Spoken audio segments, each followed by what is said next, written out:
Press वार्ता इसलिए बुलाई कि बहुत सारी असत्य बातें, भ्रामक बातें प्रशासन के द्वारा फैलाई जा रही थी, तो हमने सोचा कि उनका निराकरण कर देना चाहिए। तो प्रेस मीडिया के माध्यम से उनके प्रश्नों का उत्तर देते हुए हमने उन भ्रामक बातों का उन्मूलन किया। दूसरे लोग ये जानना चाहते थे कि ये क्यों हुआ होगा, तो जो अनुमान जनता का निकल के आ रहा है वो हमने बताया, और साथ ही आगे आप क्या करेंगे तो वो हमने बता दिया कि हमारी और कोई यहाँ नीति नहीं है, क्योंकि हम मेला नहीं बिगाड़ना चाहते। लेकिन 10-11 मार्च को दिल्ली में हमने बुलाया है, जो सच्चे साधु संत हैं वो वहाँ आए, वहाँ आकर के अपनी बात को आगे बढ़ाएं, तो वो वहाँ ये बात की जाएगी। और जहाँ तक हमारी व्यक्तिगत बात है, हमने टेक ली है कि जब हम अपने शिविर से संगम स्नान के लिए निकले थे, तो अब जब तक ससम्मान हमारा संगम स्नान नहीं हो जाता है, तब तक हम अपने शिविर में प्रवेश नहीं करेंगे।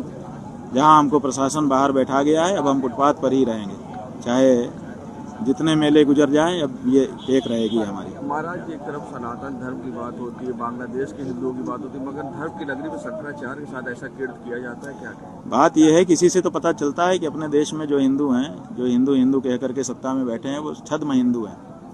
इसलिए जब हिंदू बांग्लादेश में मारे जाते हैं तो उनको पीड़ा नहीं होती। सच बात यह है कि बांग्लादेश में हिंदू रहते हैं, लेकिन मारे अभी जा रहे हैं। क्यों? कोई कारण उत्पन्न हुआ होगा ना।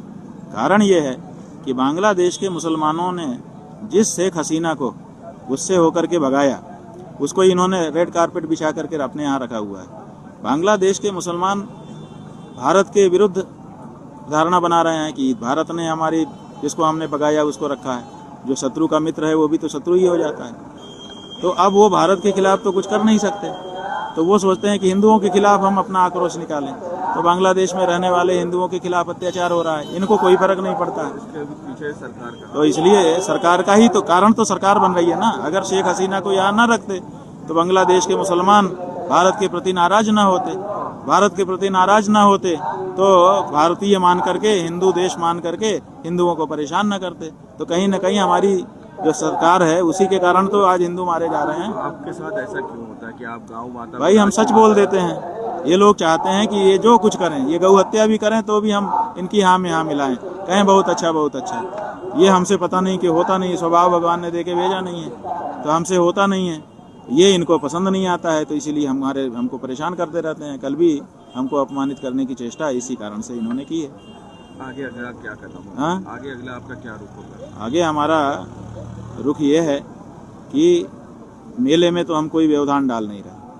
मेले में हमने गौ माता की रक्षा के लिए, प्रतिष्ठा के लिए एक प्रेरणा यात्रा निकाली हुई है। हर कैंप के आगे हम जा करके उनको प्रेरणा दे रहे हैं साधु संतों। तो वो अपनी प्रेरणा यात्रा हम जारी रखेंगे और यहीं शिविर के बाहर फुटपाथ पर रहेंगे, क्योंकि जब तक अब हमारे सम्मान की सुरक्षा नहीं होती है, मेले में रिस्टोर नहीं होता है। हमारी भी टेक है कि बिना सम्मान जनित रूप से संगम स्नान किए बिना हम अंदर नहीं जाएंगे। जो लोग कल्याणकारी प्रवृत्तियां हमारे शिविर के माध्यम से होती हैं उनको बंद भी नहीं करेंगे, लेकिन अपनी टेक भी जारी रखेंगे। तो हम वो करते हुए अपना काम जारी रखेंगे। ये तो चाहते ही हैं कि हम भाग जाएं।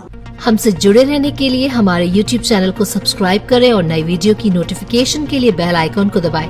अगर आप ये वीडियो Facebook पर देख रहे हैं तो लाइक जरूर करें और ज्यादा से ज्यादा शेयर करें। धन्यवाद।